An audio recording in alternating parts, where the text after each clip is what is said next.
Good evening, Los Santos. Welcome to Los Santos Leaks. I'm Max Drivey, and you're about to be filled in.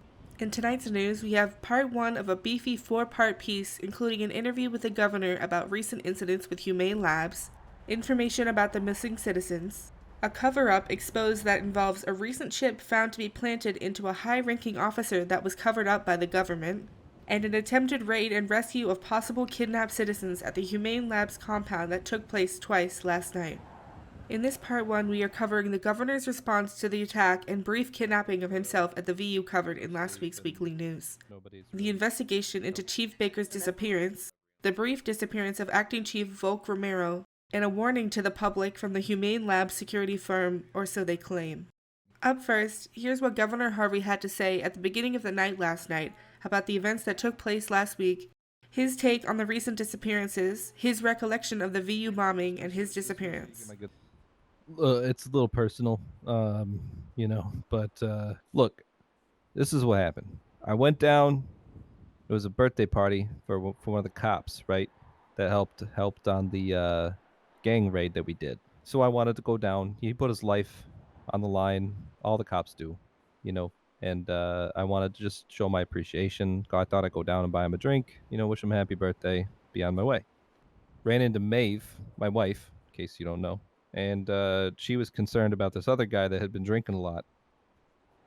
He was on his way out, but he didn't seem like he was doing too well. So I followed him out in the parking lot, and I say, hey, buddy, just stay here for a second. Just I want to make sure he wasn't driving. Well, I think. See, that's where. See, so I think I go back. See, I don't remember what happened after that. To be honest with you, next thing I know, I wake up in a fucking monkey stomping my balls out in the back of a fucking black truck on Oh, some overpass. I don't know where the hell's I'm at. I don't know why a monkey is stomping on my balls, literally on my balls. Like it was extremely uncomfortable. I'm on the ground, disoriented, restrained. My hands, I couldn't use my hands. Next thing I know, the cops are there. They what's the word? Fuck the monkey up or whatever. And then all I'm thinking is Jesus, I can't breathe. Like police advised me to go and get a medical checkup by my doctor. I went and did that. He said, you have a bruised scrotum or something like that, and he goes he goes take a bag of peas out of the freezer, you know, and loosen them up a bit so it's not just a frozen chunk of solid peas, so that they can move around a bit, and then stick them on your peas, and just like drink a beer and just relax. And I was like, yeah, that sounds good. I mean, everything else the cops are dealing with, I don't know how far they've gotten on this stuff. I gave them all the information I have, and my job is to stay out of the investigation, let them do the job. It's pretty much what it is. so eyewitnesses have claimed that both, uh, either one or maybe both monkeys were completely covered in Vaseline with their toenails painted. Can you make a comment on that? What the fuck does that? I think somebody's got some kinky fantasy they're trying to play out. I don't know. I do not believe there was any kind of Vaseline or that toenails painted. Like I first of all, I ain't gonna judge. If that's your thing, monkey around with it, do what you want. I don't care. But no, I don't recall that. Not at all. Okay. After speaking with the governor, I met with officers at MRPD who were then attempting to question and calm Chief Baker's husband, Jordan. The man was visibly upset and was worried about becoming a key suspect in her disappearance and was apprehensive about working with officers to find his missing wife. During that investigation, it led officers to Mount Zona to speak with a medic that gave a detailed statement of the time frame on when Chief Ashley might have been taken, which is when acting chief at the time Volk disappeared to go look for her. After getting the detailed statement from Mount Zona, that's when one officer found the abandoned police car that came back to be owned by the missing officer Volk, along the Los Santos freeway headed north.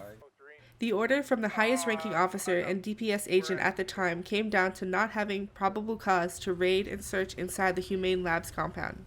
Without a legal reason to search the government property, they would not be able to search or use anything they found in a legal case. It then came through on radio that police on scene at the labs witnessed at least 10 to 20 masked individuals wearing black helmets, black vests, and futuristic weapons, This matched the description of the individual posting about the kidnappings seen in these images from Twitter. After verifying their likeness to the Twitter user XOXO, they were then pushed out of the area by the men guarding the labs. When police reconvened back to MRPD to collect and create a game plan for the possible rescue mission of the missing people, I received a tweet from Humane Labs' Twitter account requesting to meet with me outside the labs for an exclusive interview. And after guaranteeing my safety, I went alone to meet them. This is what they had to say to the police and public. We are private security hired by Humane Labs. Recently, there's been undue attention garnered by the laboratories, and the people of Los Santos have took it upon themselves to trespass and attempt to force their way into our facility that give us the ability and the right to use deadly force to protect the research that we're doing for the federal government. Our message is to the people of Los Santos and the surrounding area: stay away from Humane Labs. We have nothing to do with any of the petty criminal activities that are happening in your town. We have high-profile, high-value government research projects that we are working on under contract by the federal government. These are military secrets, and they cannot be compromised. They cannot fall into the hands of the wrong people, which is why we have the right, as bestowed upon us by the federal government, to protect those secrets that they have asked us to research. Because of the trespassing and the attempts to force access into the building, Humane Labs has contracted with us, a private security firm, to assure that there will be no compromises. If you attempt to access the laboratory, you will be met with extreme prejudice. This is a warning for your safety. Stay away from the laboratories. That is all. You aren't keeping people captive here? That is absolutely preposterous. We have no reason to dabble in such petty crime. The men claimed to be contracted with Humane Labs to protect the building and research. They spoke on how they had nothing to do with the, quote, petty crimes being committed in the city, and that they were focused on high-value and high-profile government research projects in the lab that they were contracted to work on by the government. However, after claiming to only be contracted security, they also claim that they are the ones working on these government research projects and military secrets. So which is it, and where does the truth lie? We are private security hired by Humane Labs, and the right to use deadly force to protect the research that we're doing for the federal government. We have nothing to do with any of the petty criminal activities that are happening in your town. We have high-profile, high-value government research projects that we are working on under contract by the federal government. Their final message to the public was to stay away from Humane Labs. After this interview, I was left with these lingering questions. If these marked men are truly only contracted to protect the labs, how do they know so much about what government research is going on inside? Do these men really speak for Humane Labs, or have they taken over the compound and are acting as if they are working with the labs and not against it? Is the individual with the Twitter handle XOXO, with the images of kidnapped victims whose uniform matches the, quote, contracted security firm, somehow a security contract gone rogue?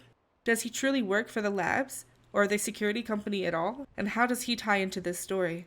What are they hiding inside the labs, and are there missing people inside? How deep does this go, and when will it end? Tune in to part 2 and 3, where we have live footage from the police attempting to enter the Humane Labs, and further information into a case involving Tom Mason, the director of the Department of Public Safety, who may also be a murderer. I'm Baxter Ivy. That was Los Santos Leaks. You've just been filled in. Thank you for watching, and stay safe out there.